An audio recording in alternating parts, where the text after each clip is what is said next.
All right, folks, we got about 2 minutes left before we kick it off. I just want to say a thank you for people that give feedback. And I first want to start with the feedback that was just given to me by Sebastian. Wo bist du, Sebastian? Thank you for the feedback. He said next time, maybe we want to provide stickers that people can put on their shirts about which language you speak. Because sometimes you start with, hey, what language do you speak? You start with English, and after 10 minutes, you figure out you could have also talked in German. That's great feedback. Also, I know we had, again, a little bit of lunch problems, or at least some people said they didn't get the food. They ran out again because people are eating so much. Again, feedback well received. We'll work on this definitely the next time. What else? Any other feedback, let us know. There will be another feedback QR code at the very end. Also for the very end, and I now know that today we have many more people that participate in the AWS game, because in the end, I'm not kidding, I have these certificates to do CNCF certifications. We have 3 of those, and that AWS game, right, where you talk with people, where you scan QR codes from the sponsors or the QR codes that are scattered around the venue, the top scorers will be eligible for that certificate. And we also have in the final session after the last keynote the raffle of some of the sponsors for their gifts. So make sure you stay here all the way until after the last keynote, because you want to hopefully receive your present right here. Cool. Now, Dominik, servus. Welcome. Ich kann jetzt servus die Wahlen sagen, weil du bist der Wiener. Wunderbar. So you didn't have too far to get to here? Yes, only half an hour-ish. Your topic today is schema-driven observability with OpenTelemetry Weaver.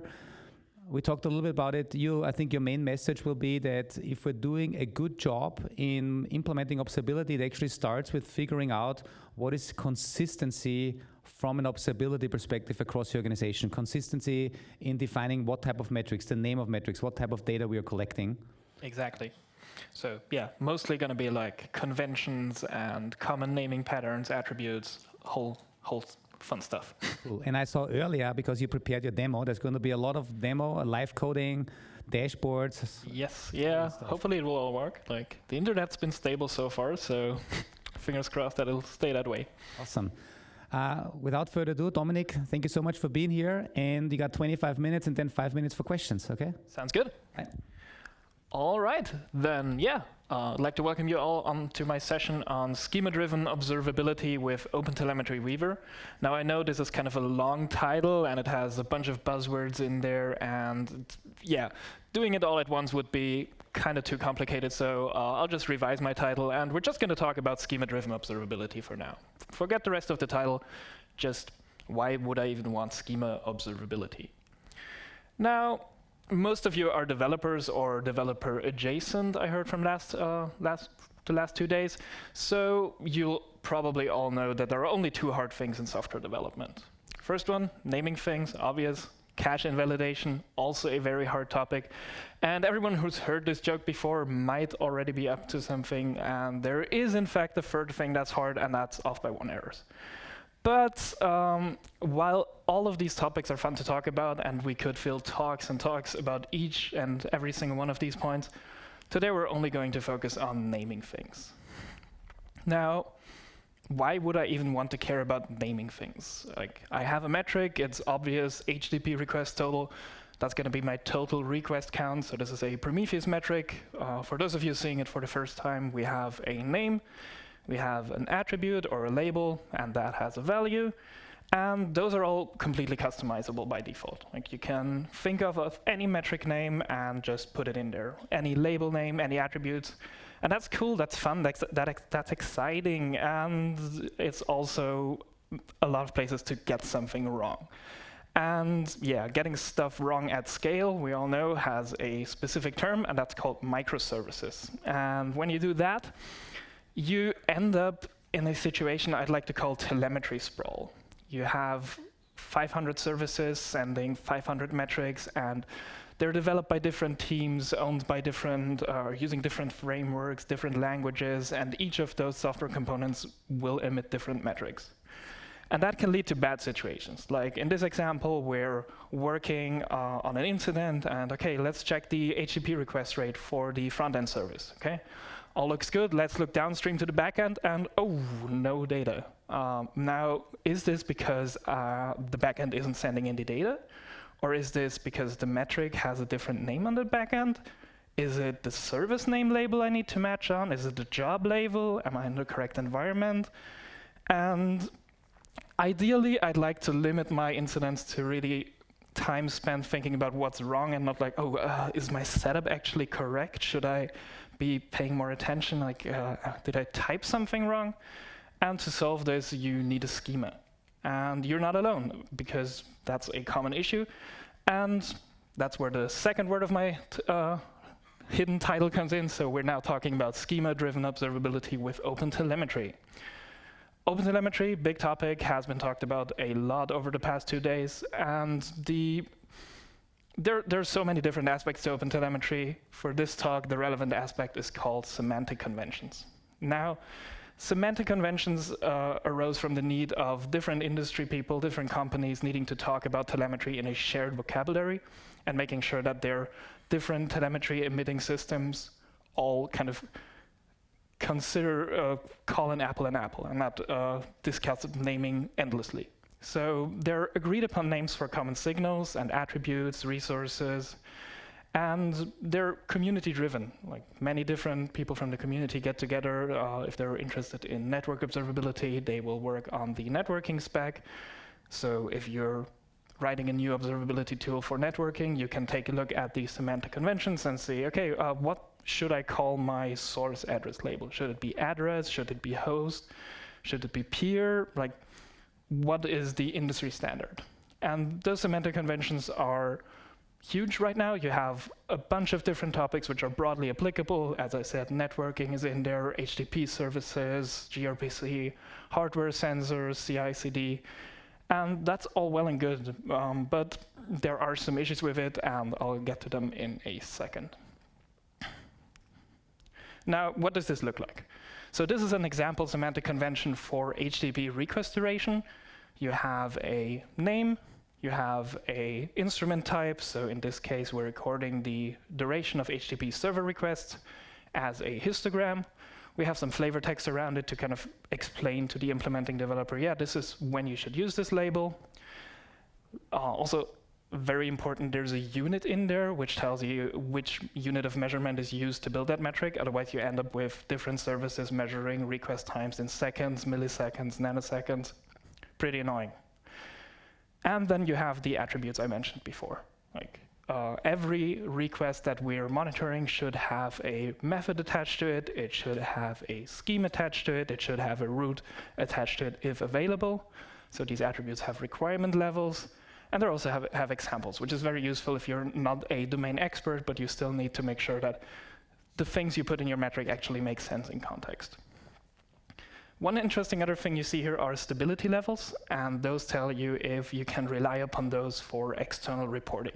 Like if you want to have an alert rule, it doesn't really make sense to have that on a release candidate metric or a beta metric, because that might disappear without warning at any point. So these stability levels help you to communicate clearly, this is something that we want to keep around for a long time, and this is officially maintained. Now, this is, as you can see, just text. So the resource definition or the semantic conventions for spans look a lot like you have your attributes, you have your flavor text, and logs, events, same thing, text, tables.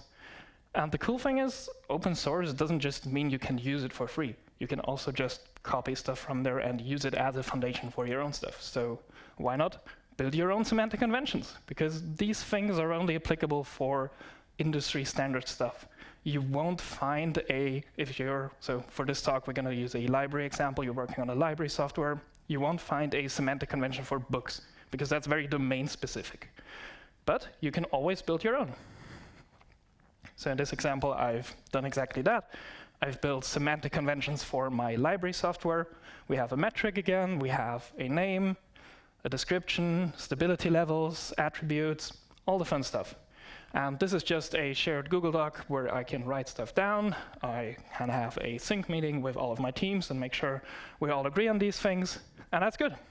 Like, we're almost there. Except there are a bunch of challenges if I just write this down in the document. You will have a hard time cross-referencing attributes. Like in the example before, we have a location attribute that should be present on all of our metrics.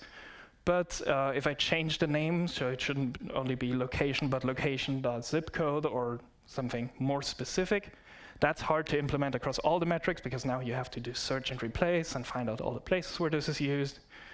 It's annoying. Keeping the schema up to date is also kind of hard because you will have developer systems going, okay, I need another metric, but I don't want to update the schema now and have a meeting and invite everyone, so I'm just going to add another metric here and there. And then you end up in the same situation again, where you have different teams re-implementing the wheel with metrics, traces, logs. If it's just a shared document, you also don't have a clear ownership structure unless you annotate every metric with who owns this, who needs to be informed. And at that point, you risk developers going in again, yeah, I don't really want to go through that entire process, so I'm gonna just implement the metric myself.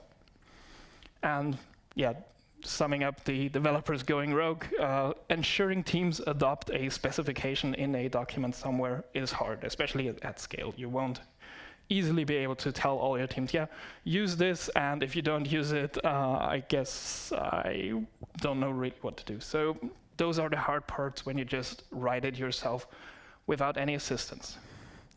Luckily, there is another word in my talk title, and that's Weaver. So there is a tool to help you with that, and it's called OpenTelemetry Weaver.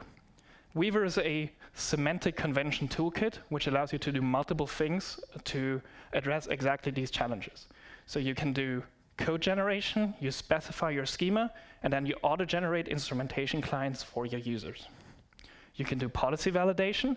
So if you have alert rules that depend on a specific label, you can ensure if someone removes that, it won't pass and it won't reach production. And you can also control everything. So once you have your system deployed, you can have a checking component that will check your live metrics for schema validations and then directly go to that team and say, hey, you implemented some attributes that aren't present in the schema. What's the reason? Why are you not doing that? Is there something we can do to make you, to get that back into the schema and make everything consistent? And it's also written in Rust if that's good for you. Now, the official architecture diagram in there looks complicated. Like you have plugins, policy engines, template engines, resolution processes, generation stuff, and some stuff is owned by the OpenTelemetry group, something is owned by the developers. And yeah, I've taken the liberty and simplified this a bit. So you define your metrics in YAML, you define your attributes in YAML, you plug it into Weaver, you have some templates, and then they generate stuff. And that stuff could really be anything. So you could generate Go clients, you can generate Python clients. Another big use case is documentation. So all these semantic conventions I've showed before, like on the OpenTelemetry website, they're generated using Weaver, so translating the schema to a markdown document that can then be used. Now, there is some more stuff that Weaver does. So Weaver isn't just ingesting data and then applying a Ginger template, because you wouldn't need a dedicated tool for that. On top of that, Weaver also does dependency resolution, so you can have schemas linked to other schemas, reference attributes, metrics from there, import stuff. You can also group stuff, filter stuff. So it's more like a general purpose toolkit, and the other stuff I mentioned before are also relevant, but I'm mostly going to talk about the auto generation now. And that brings me to the demo already. Like Andy teased, I'll have a lot of stuff to show, so let's just get into that straight away. So who here is writing code in Go? Any Go developers in here? Okay, good, good. Who here has implemented a Prometheus metric in Go? Okay, fewer people. So this is what it usually looks like. You have your Prometheus metric, you define it, you give it a name, and at this point, developers are left on their own devices. Like, I want to define a metric in here, but what should my name be here? So I'm gonna write like book count. I have to write documentation in my code here as well, which isn't a nice experience, keeping that up to date. And then up front, I have to know what labels do I want to attach here. Afterwards, I tell Prometheus every time I want to increase or modify that metric, I'm going to tell it the labels I want to use. And if I am unlucky and I run this code, I will get a panic suddenly because I misspelled a label name. Oh, and this panic is a runtime panic. So this could reach your production code without you noticing, and you get runtime issues because you messed up a string typo. And that's not the ideal experience. Now Weaver solves this for us by generating type-safe clients. So we're just going to remove all of that and take a look at how Weaver would solve this. The resulting library that I generated using Weaver gives me a new Go package where I have a libconf for library convention in my case. I directly construct the new books indexed metric. This is all in my editor. I have autocomplete on that, and I don't have to come up with a name by myself. I register that metric, and then if I want to increase that metric, I now have to pass a type-safe attribute in here, so I can't just put any string in there. I will get the label name correct because there is no other way for this to compile other ways. So if I were to just pass in a string here, it just wouldn't compile in the first place. And compile time errors are better than runtime errors. Now, to show you that this actually works, I'm going to run the backend application, and I'm going to run some requests on here. I'm going to borrow some books, more requests, and in the end, my metric will show up in Prometheus. Just like we expected, it has the correct, let me zoom in on that a bit. It has the correct library.location label name attached to it, and I didn't have to put in that string manually. On the schema definition side, it looks like this. So I have a metric definition file in here where I define the new metric.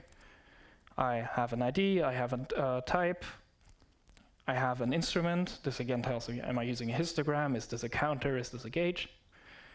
And I can reference attributes in here. Now these attributes are real references, so we're not just defining the attribute name in here, but we're instead referencing an attribute that's defined in another file. And the requirement level is in here as well. So where are these metrics, these attributes defined? They're defined in a file right next to it. And here I have my different library attributes that are specific to my domain-specific problem I have. You can have strings, bools, integers, whatever you want. And then also enumerations, which is also very useful because otherwise you would have the same issue again where you have a string. Should this now be all uppercase, all lowercase? And with this you have type safety in knowing what your attribute, what values your labels can have. So to demo that this is really live, I'm going to add a new attribute.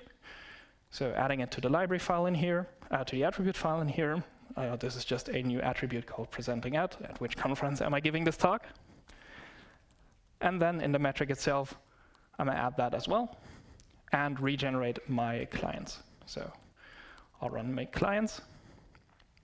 This will take a bit.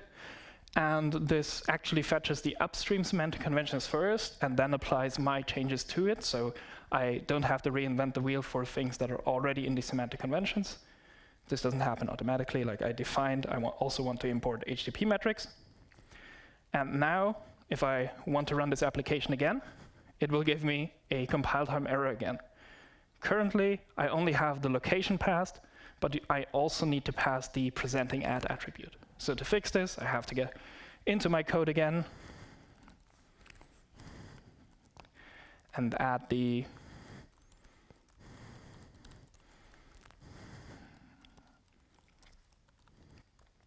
correct attribute.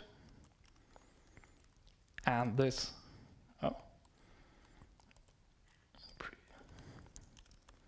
me refresh the language server on that one real quick.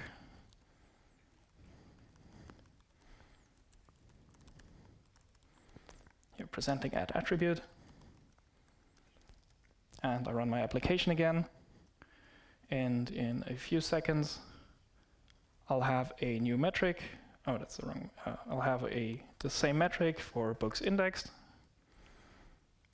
and it has a new attribute attached to it. And again, no chance for me to mess this up. It's all type safe, and I don't have to worry about it. And because we're generating code here, this doesn't only apply to Go.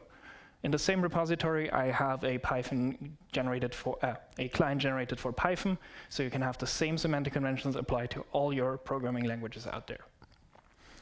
And that's all well and good, but this only solves half the issue. So I now have type safety in my clients. I can generate all the metrics that I want to, but I still need to query for them manually, and I don't really have them all in one place for beautiful dashboards. But the cool thing is, since Weaver is generating arbitrary code, that code could be as code instrumentation for, or as code representation of dashboards. So this is what we did. We created templates for dashboards, so I can make dashboards, which will take my schema definition and build dashboards out of this, which I can then serve for my Grafana instance. And because I imported the HTTP spec, I will get an HTTP dashboard with all the metrics from the HTTP semantic conventions. I have my client requests in here. I have my server requests in here. It was a histogram, so it automatically got me the 99th percentile, 90th percentile, and an average out of all of these values. All the required attributes, since they all need to be on these metrics, I can filter by them automatically. And this, of course, also works for my custom-defined metrics. So again, domain-specific stuff. I didn't write this dashboard by hand. I just pointed my schema registry at Weaver and say, hey, please generate me a dashboard. Okay, so how are we doing on time? Yeah, I can do another short demo. This time not code generation, but rather policy validation. Let's say, again, we're going back to the library example, and I'm now implementing a cloud-only library, so I want to get rid of the location attribute. So I remove it from the schema, because otherwise I couldn't use it in my client without the location attribute. And then the CI process would validate that change. And it will hopefully tell me in a second, there's a violation. You cannot remove this attribute because it was marked as required in a previous version. And this catches issues where you're removing labels that are dependent upon in alert rules. So this way, you're never in the situation where an alert rule just doesn't fire because the underlying metric no longer exists. The policy validation in here is all using regos, so you can have as complex policies as you want to. You can have all your metrics, forbid metrics that contain the letter E, or make sure that everyone uses the wrong spelling of some word, so your creativity is not in any way constrained. Right, I think that's all the demos I had prepared. And then let's see how we tackle those challenges. Cross-referencing attributes, we can do that just by referencing the attribute set. Keeping documentation up to date, Weaver can generate the documentation using a markdown template. The ownership process, since we're now keeping our schema as an artifact, we can use the same principles we know from other code tooling, so you can have code owners on specific schema namespaces, you can have PR processes, automatic notifications, Slack integration, whatever you want. So it's a bit more structured than just having a doc where everyone can write into it. And the insurance part, so since you're hopefully now offering cool clients for your teams to use, they will prefer using that rather than implementing everything themselves. And of course, if you need to, you can run the checking process to ensure people are adhering to your standards. To recap, schemas help you combat sprawl. If you have a bunch of different metrics you want to unify, write a schema for them. Weaver can then take the schema, build clients for your teams. And if you're starting out, the OTel semantic conventions are a really good starting point. They have a bunch of existing schemas already, so you might not even need to write it. You just need to make sure people are adopting it.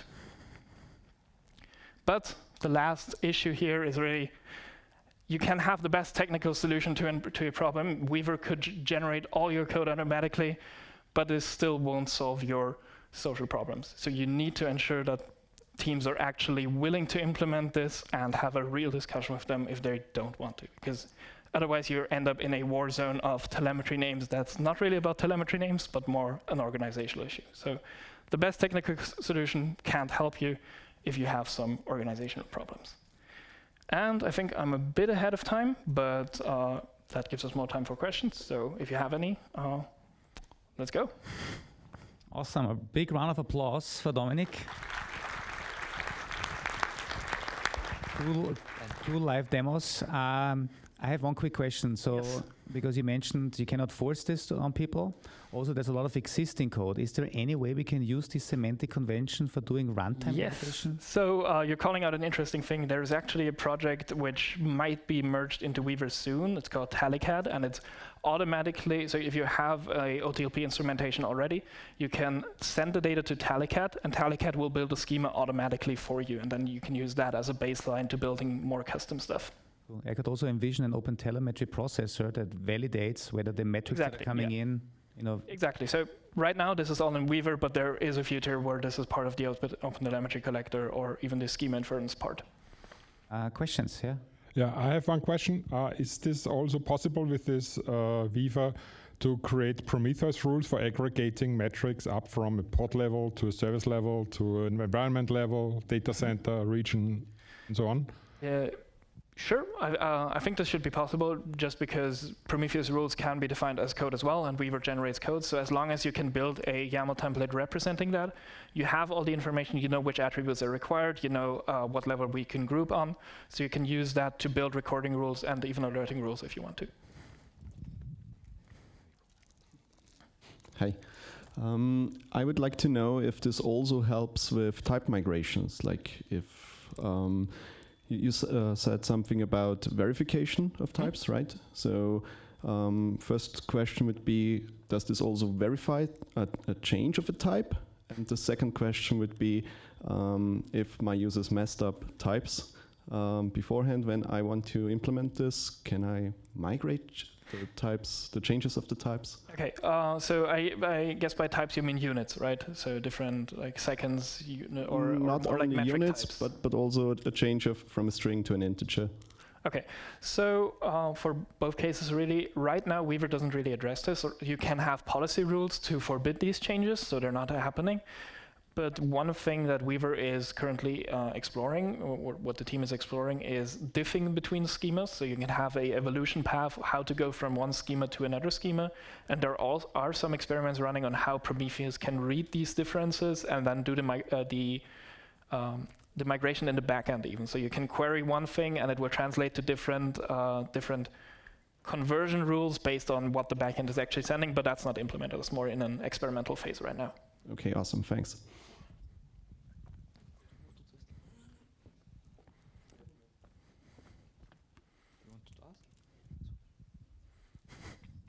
Yeah, he's first in, first out, right? Even though he needs extra steps, I guess. Hi, thanks for the talk. One question I have, is there also something in those schemas where you can define thresholds and or which direction is good or bad? Because that would be really nice to generate dashboards, I think. That's a good call out. It is something that I wanted to put in this demo as well, but I didn't have any time to implement it actually. But the schema is pretty flexible in that you can also add annotations to existing metrics or signals or resources, attributes, whatever. And you can use these annotations for code generation only. So these would be just part of how you generate code. So this would be up to the person designing the dashboard generator. They would need to define, okay, if you define this attribute, then a change in the positive direction is good. Otherwise, it's bad. So it is flexible in that way, but there's no standard for interpreting these metrics. Cool, thanks.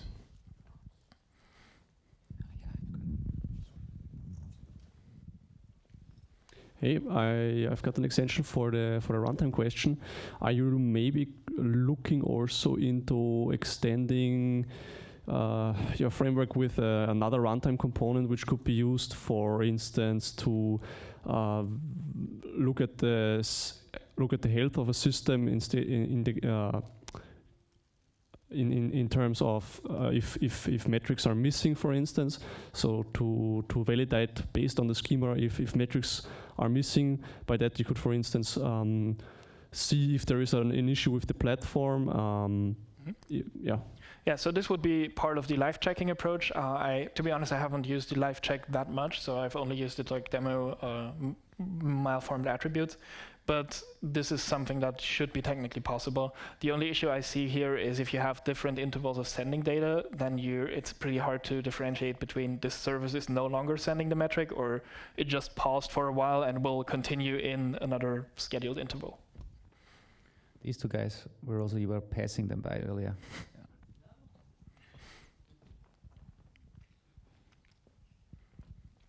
So you showed the generation of the client files with the, so we're using the make file there, and if I saw it correctly, you were generating the Go and the Python clients. Is it more of you have a long list of clients that you can use, or is it more of you mostly have to write it yourself? So this is an interesting point. So the templates that are used by Weaver are mostly up to the person who wants to generate the libraries. There are some upstream templates. Sadly, they're of varying quality. I know that the Go template is actually pretty good. So I wrote my own Go template in this case because I wanted to showcase that you're not restricted to only using the OpenTelemetry SDKs, but can also use other clients like the Prometheus client. But there is the OpenTelemetry Go SDK that is fully generated using Weaver already. So if you want to reuse those templates, that's definitely possible. Perfect, thank you. And from my side is you deleted one of the metrics that was existing before, and it threw an error because you cannot remove that because it was required. Where is the history of those schemas that it looks up? Because how would it know what existed in the past and what didn't? Good question. So how this works is you have the command to compare or to run the validation. You pass the current schema and you pass the past schema. And that past schema can be a reference in GitHub or GitLab or wherever you have your registry hosted. It could also be just a different folder if you're doing some other magic stuff in between. So you need to have a original point, a reference point to compare it to, and then the policy validation compares between these two. Awesome. Hey, Dominik, thanks again, especially for making time for more questions. Another round of applause, please, for Dominik. Thank you.